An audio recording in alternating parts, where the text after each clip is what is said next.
Peace. This is Anpu with another video on Astral travel. This will be number 44. Uh, it's been a long journey. I've been going through a lot this past couple of weeks. But it is what it is. It's part of the journey. You gotta take the highs with the lows. I'm just gonna get straight to it.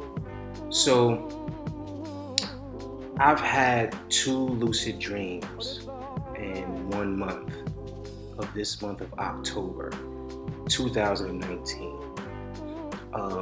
One is October 12th and the other was October 17th of 2019. I've been getting real good at coming conscious within my dreams. I've been programming my mind. This is what I've been up to when right before I go to sleep. I try to program myself to remember. Now remember this, when you're dealing with astral traveling, that's like dealing with dreams, because dreaming is astral traveling. That's one thing I always want to say, that we all do it. But it's a difference when you're conscious, when you realize that you're doing it. You understand that you're dreaming. Okay? That is astral traveling. So what I'm saying and what I'm preaching about all the time is not that far-fetched. It's something that most of us experience. Some people don't dream at all. I speak to some people and they just don't dream at all, which I find odd. I'm pretty sure they had a dream once in a while, but they hardly dream. Me, I dream every day.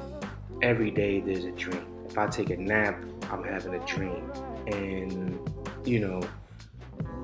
most of the experiences I remember, and if I don't know the experience fully, I'll always remember bits and pieces of it. But majority of the time, I remember my dreams. So I lost someone. Well, my family, we lost someone dearly to us. My mother-in-law. My mother-in-law passed away. She died on October. Well, I ain't gonna say died. She transcended in October 6, 2019.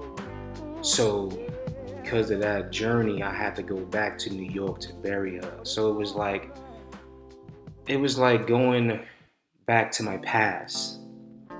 New York is where I'm from. So when I went to visit New York, it was a crazy experience within itself.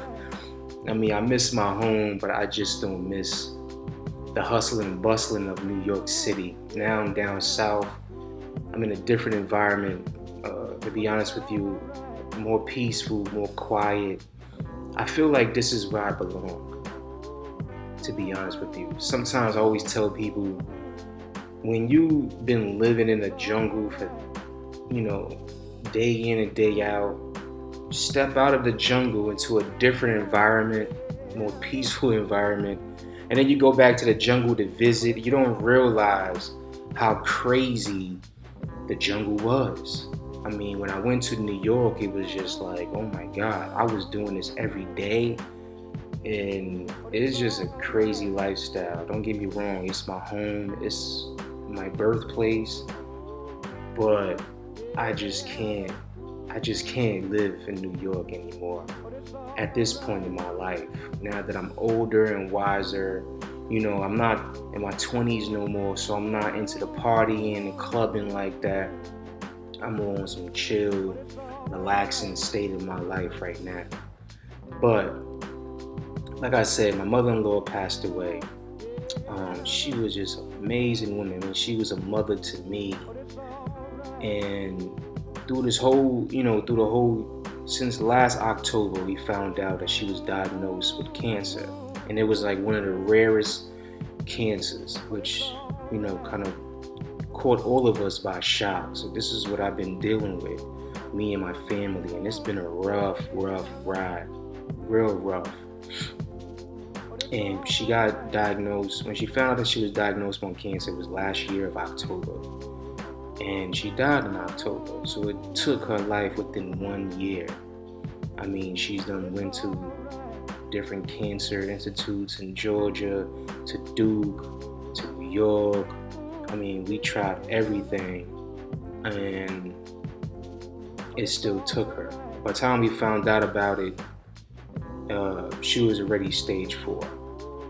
And this was one of the hardest things that me and my family had to go through. And I understand death, and like I said, I look at death in a different perspective. But at the same time, we deal with the emotions in this matrix, and it's hard. It is very hard. But you have to constantly remind yourself that these physical bodies are just shells, and our true self is within. And I look at it like as, she's free. She's free from bondage. She's free from this prison, which we call the cop, which is the body. The body is a prison, to be honest with you. We signed up for this human experience, and as energy beings, we are trapped in these physical bodies to live out our journey for our own personal reasons of these experiences to learn. But I understand the emotions that people go through when you lose someone that's very close to you. And my mother-in-law, we were very close. She was a Capricorn just like me, so we had a lot of things in common. I love to cook. She loves to cook. We used to cook all the time. So, we definitely going to feel it during the holiday times, because that's all we did. We'll cook together, dance and sing. And she's Puerto Rican. She's from Puerto Rico. And, for those of the Latin families out there, how Puerto Rican families do. How they celebrate. It's dancing, drinking, singing, eating all day. It's just a good time. So I always just keep those good thoughts. And whenever you lose someone, you don't want to think about the hard times that you was going through. You always want to keep those memories. Key word, memories. And it all ties into the astral traveling. But it's kind of hard to say, because I did a video on Are We in Hell? You know what I'm saying? It was a hard video I'm pretty sure, for a lot of people to understand and to watch. If you haven't watched it, look up Anpu Ra, Question Everything, Anpu Ra, Are We in Hell, Part 1 and Part 2. And I speak a lot about this. I speak a lot about how we suffer in this physical realm so much. And it's like, man, are we in hell? We have to question now, because here was a woman, a beautiful woman, a church woman. She was Catholic. Went to church every Sunday. Read the Bible. Prayed all the time. And it's just like, sometimes it's kind of hard to go to church and pray all the time. But then it's like, man, here was a good woman, good church woman that followed the Lord.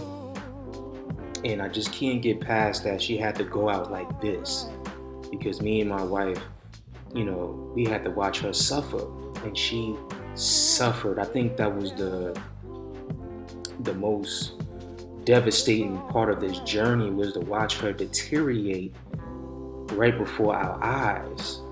And that's just a hard pill to swallow. And it's just like, why her? She died in her 70s, but my wife's grandmother is still alive, and she's 90 something, and she has aunts that has Alzheimer's and Parkinson's disease. And we would think that they would go first, but it was her time. But I understand the science and the metaphysics of life, because when it's your time to go, it is your time to go. And we've had, I will always cherish the last conversation, the deep conversation that we had, because I cut hair, right? I cut my own hair, I cut my son's hair, I cut other people's hair, and I used to cut her hair too, because she had a low cut like mine. I know I need a haircut right now. I'm kind of woofing, but yeah, the last deep conversation we had, it was about the spiritual realm, and she was knowledgeable about my experiences of astral traveling. Like I said, she was like a mother to me, so I always shared things with her. I was always comfortable with her in those areas to speak upon. Um, but of course, she was very religious, and I remember one time she asked me, she was like, "I read the Bible, and why is it always about killing and war?" And I told her, I was just like, that's the same question I have. And it's hard, man. But I was cutting her hair. We was outside in the back, and I remember as I was cutting her hair, we was talking, and I told her, I said, "You have nothing to worry about because I'm very knowledgeable of these realms because of my abilities, you know." And I told her that your ancestors are preparing a party for you. It's hard to live, but death is easy.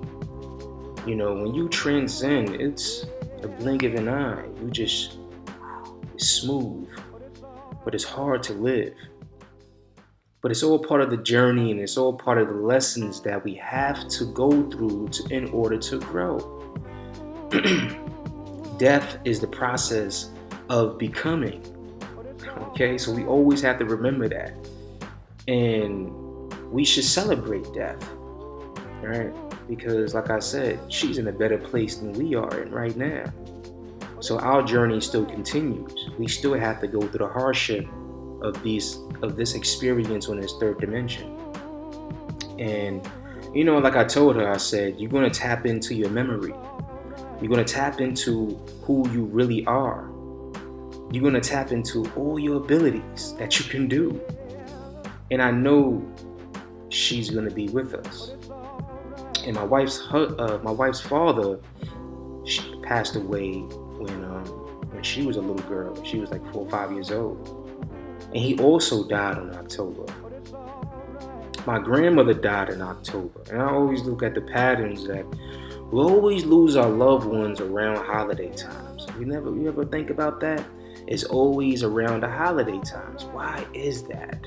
That's something we gotta question. But this is not about questioning everything. This is about astral traveling. But death is dealing with astral traveling because people will have near-death experiences, will have these experiences of astral traveling and come back to tell their journey.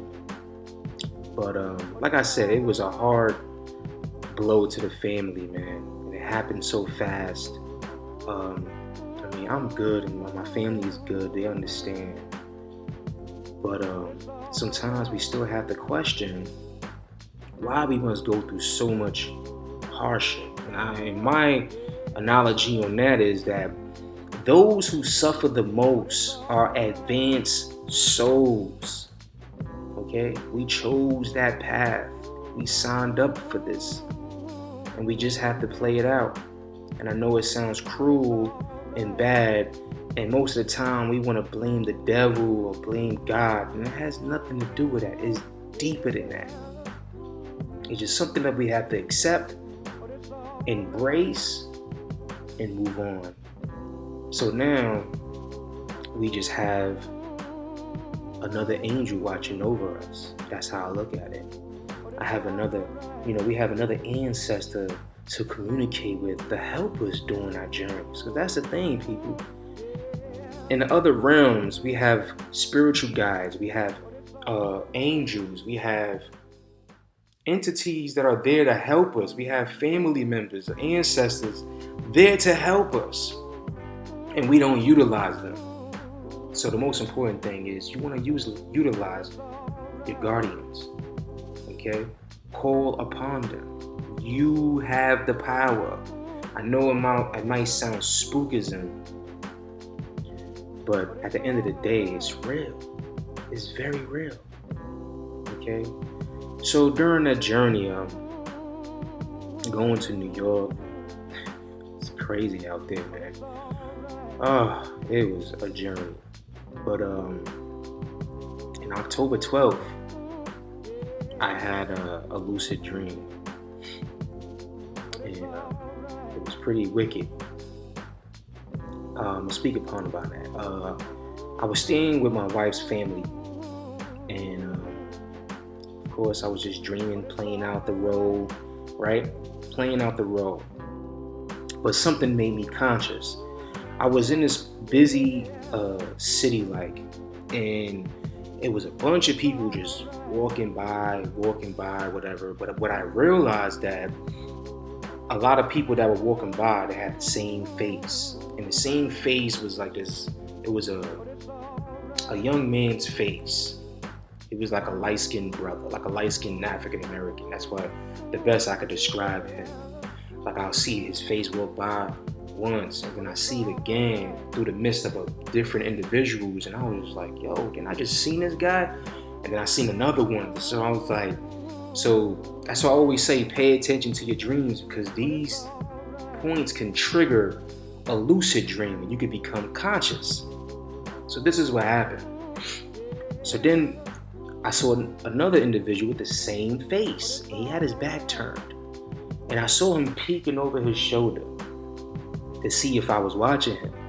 And right then, boom, I became conscious. I was like, oh, wow. I'm dreaming right now. I'm lucid dreaming. So now the game changes, right? So I'm looking around in a maze, and I say, hey, I'm about to walk up on this guy and, talk to him. So I woke up to the guy. He still had his back turned. I tapped him on his shoulder.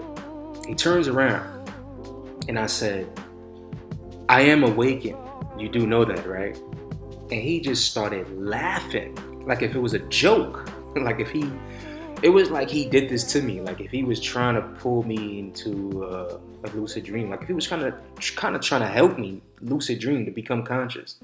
And, he was just laughing. And I was just like, yeah, I'm conscious. I am lucid dreaming right now. I get it. So, let me ask you some questions. So, he stopped laughing and he began to get serious. And I said, yeah, I noticed that a lot of individuals have the same face within this crowd. And you too have the same face. And he said, good observing. You did very good. This is what he tells me. And I started asking him, the first question I asked him was, how do I keep this state that I'm conscious? Because a lot of times that I have lucid dreams that I'm conscious and I'm very aware that I'm dreaming, it doesn't last for a very long time, because then what tends to happen for me is that I end up getting looped into a dream. So I said, how do I keep this state? I want to stay this state for a very long time to have this experience to learn. Also, how do I astral travel more often? And also, so I kept asking him all these questions before he even get to answer the first one. This is how I was kind of like so conscious that I want to rush the questions for him to hurry up and give me the answers before I end up getting looped into a dream or end up waking up, right? That was my objective. So then he didn't speak. He gave me the answers telepathically like a movie. It was like he showed me visually, like within my mind. I remember it, but then when I woke, it's so funny because when I woke up, because I end up getting looped into a dream, another dream, and I started playing that dream out. But then something just woke me up, and I was like, oh my God, I remember I had lucid dream. I'm trying to think, okay, the guy's face, boom, I asked him the questions. Okay, he showed me the visual, and then I couldn't remember what he showed me, and that right there was so frustrating. I couldn't remember. I mean, he's like, he gave me the answers to the test, and when it's time for me to take the test, I forgot the answers, or I don't remember. Like, I just couldn't remember, and it was a crazy experience. It was something to learn. But that's the thing, it's all about memory. It's all based upon memory, right? And fear, these two things, memory and fear. Because once you master your fear, then you can just go full blown with your abilities, because our fear kind of holds us back from a lot of things. And that was October 12th, 2019, while I was in New York, attending to this tragic event that my family. Well, I don't even look at like I don't even look at it that way, man. It was just a beautiful thing. I mean, the ceremony, the wake, and the funeral, it turned out beautiful. I mean, she looked it so beautiful. I've never seen, to be honest with you, I've never seen a physical shell laying in a casket looking so beautiful. I swear to you, I've been to many funerals and I've never seen a corpse that beautiful. I mean, it just looked like she was just sleeping, right? And you know what they say, sleep is the cousin of death. So, and it's crazy because during the funeral, this priest, this Catholic priest, was like, young guy. And I'm like really against religion, but not too much against religion. I just think people read the book, they don't read it on the level they're supposed to read it. They read it on a mundane level instead of on a higher level, right? But let me tell you this. This priest, he said all the right things.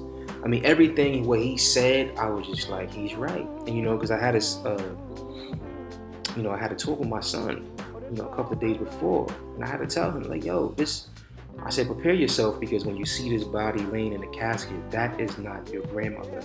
What your grandmother was what was in her.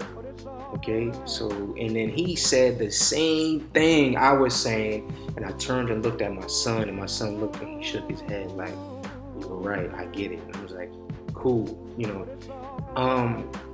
but she looked so beautiful. I mean, when we came out with the casket out the church, it was a really cloudy day that day.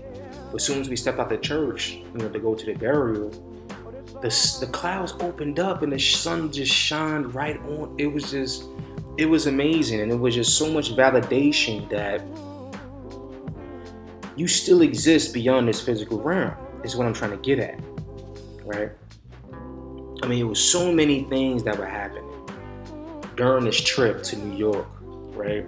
That my mom was communicating with me, and she's deceased. I just wanted to go see my aunt, and of course she's like, oh, it's your nephew's birthday and he's turning 1. I never got to meet my nephew, and I know that was my mom's birthday because I knew I was gonna have to go there. I was gonna have to see my sisters and see my other cousins. So basically, my mother was using this, using me as a message, like, yo, go see your aunt because then you're gonna be able to see at least not everybody in the family, but at least most of your family at once, because it was like, come and go. Hey, how you doing? Boom, boom, boom. All right, gotta go. Hey, how you doing? It's like trying to see everybody at once. It was crazy.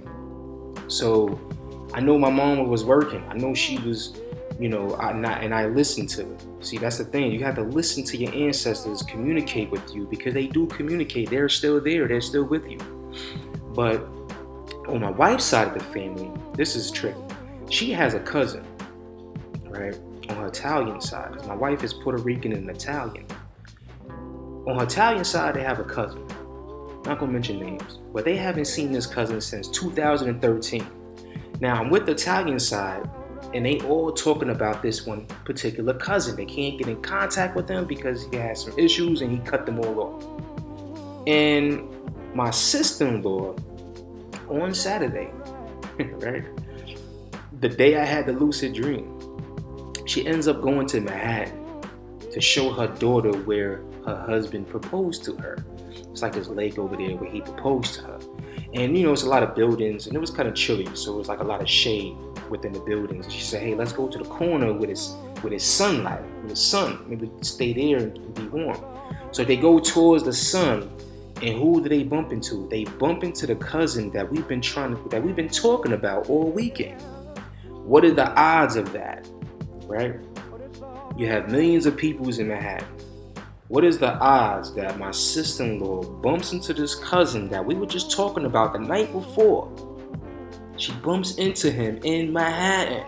Now, for those that never been to New York, Manhattan is crowded. It's just constantly crowds. And that's what I saw in my lucid dream. It was a crowd. There's a lot of people, crowds, right? And what made me lucid dream was There's one individual faces that I kept popping up. So that's like, it's like, you know what I'm saying? It was like her ancestors was communicating with them like, I'm good, I'm happy, I'm still here. Okay, this is validation of life still goes on. Okay, I know it's hard when you have to deal with the emotions of losing a loved one, and that's understandable. Because I didn't even cry at my grandmother's funeral, but I cried so much at my mother-in-law's funeral. I guess because I spent so much time with her and we connected. So not saying that I never spent that much time with my grandmother, but it's just kind of hard to explain. She used to live with me, you know what I'm saying? And it was a hard blow, you know what I'm saying? But it was validation that was her way of communicating and saying, I'm still here. And the whole family, when they found out about it, everybody was going nuts. They were like, oh my God, what is the odds of that? And I had to tell them, that's just validation, letting y'all know that she's okay. Because now she's with the love of her life.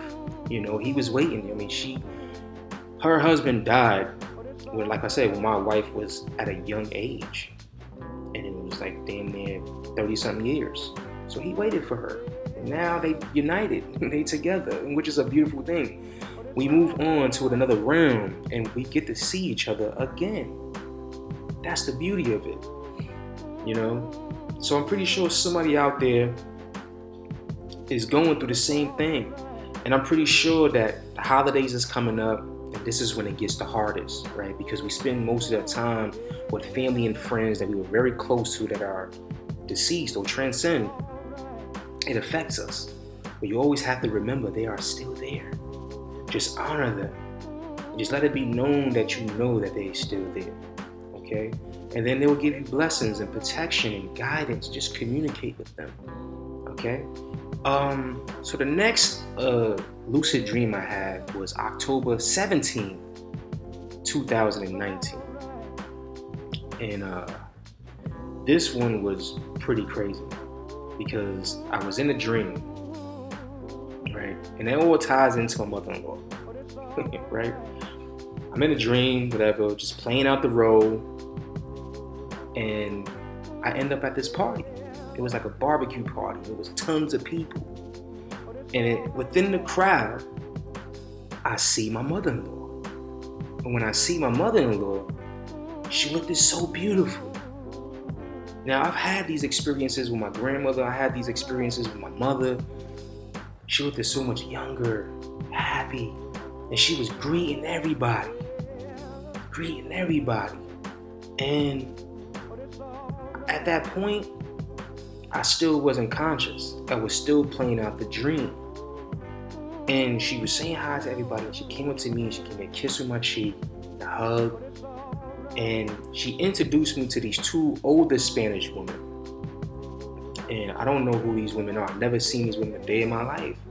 But all I kept thinking during this dream was, I don't think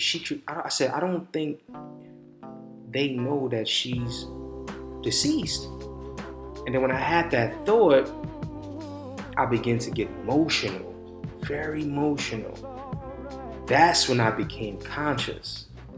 And it was hard. I couldn't control the emotions that I had within this dream. And I became conscious, and I remember just saying, I gotta get out of here. Like, I wanna wake up, I wanna get out of here. So I got out of there, and I remember seeing a motorbike. I just jumped on the motorbike and I just started riding. I was just riding. And then, as I was riding through the streets, I saw this like little kid, like a toddler. And he was like on a little mini bike, which was crazy. So I'm looking at him, and then me and him was like playing tag. Now remind you, I'm conscious at this point.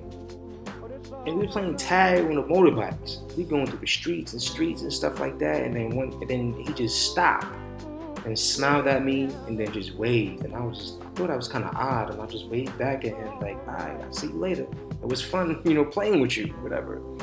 And I remember turning down one block and the bike skidded. I jumped off the bike And I remember this block, it was like deserted.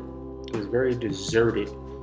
And to be honest with you, it wasn't a good feeling at first. It was like something is watching me, and I know something's watching me. It was an uncomfortable feeling. Not a good feeling, but an uncomfortable feeling. It was like the unknown. And I was like, okay, I have to walk down this way. And then I noticed that the road got narrower and more narrow. And it was like a rock paved road. And everything was like built like walls. Like it was like telling me to go this way. So I started walking, and as I was walking, I felt this energy of a presence of an entity. And I remember the more powerful I felt this energy, and I kind of stopped and hesitated. I looked back, I turned back around, and it was this entity standing there in the middle of the road. Now let me describe this entity. This entity was a dog standing straight up like a person. And this is why I always say that my name is Anpu. And I'm gonna do a video about my name and how I got my name and who gave me my name. But this dog was all black, and it was telling me to come to it. And I was, to be honest with you, I was nervous. To remind you, I was fully conscious, and I was just like, whoa. I've had many dreams of dogs, but never seen them like stand straight up like a person. And as I got close to the dog, I noticed it had 3 eyes. 2 eyes and one right in the middle. And I was like really nervous, right? Even though I know my abilities, but I control my fear. And the dog said one thing to me. It said, your destiny will be revealed.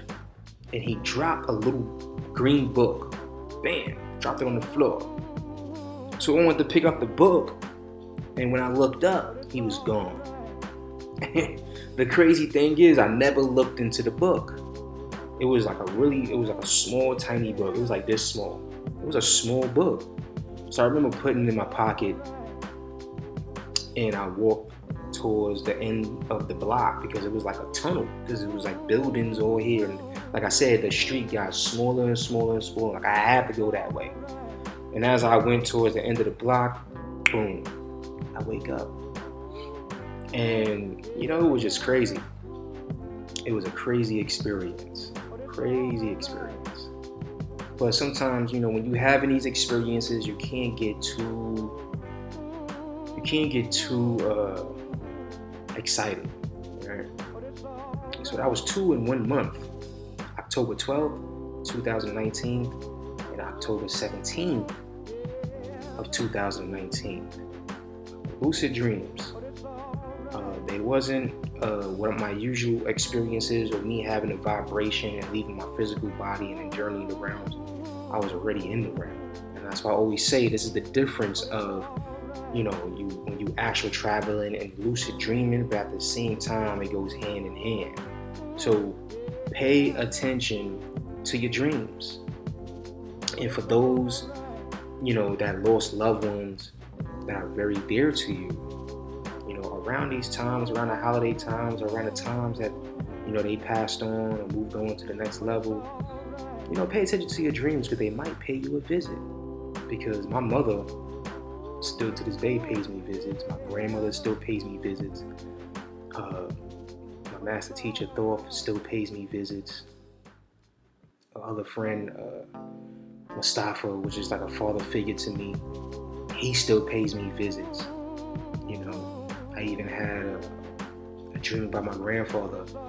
He paid me 2 visits. So you gotta pay attention to your dreams, because this is the veil that's hidden right before you. See, this is where the spirits journey. Okay, they'll meet you halfway through the 4th dimension. They'll meet you halfway, but you just gotta work on this. It's exercise. That's why I always say, write down your dreams. And you'll be surprised the journey that you'll be having during your dreams. right? And I mean, it's real. It's very real. So I'm gonna stop there. Um, and like I said, pay attention to your dreams, master your memory, master your fear. Don't be afraid. You're powerful. You're a very powerful entity. We all are. Well, not all of us. Some of us are just walking zombies. We can't save everybody. But if you're watching this video, trust me, you're the chosen ones. Okay? Definitely the chosen ones. To be even interested in these type of information says a lot. So just put the work in and you will reap the benefits. So until we meet again, this is Anpu with another video on astral travel.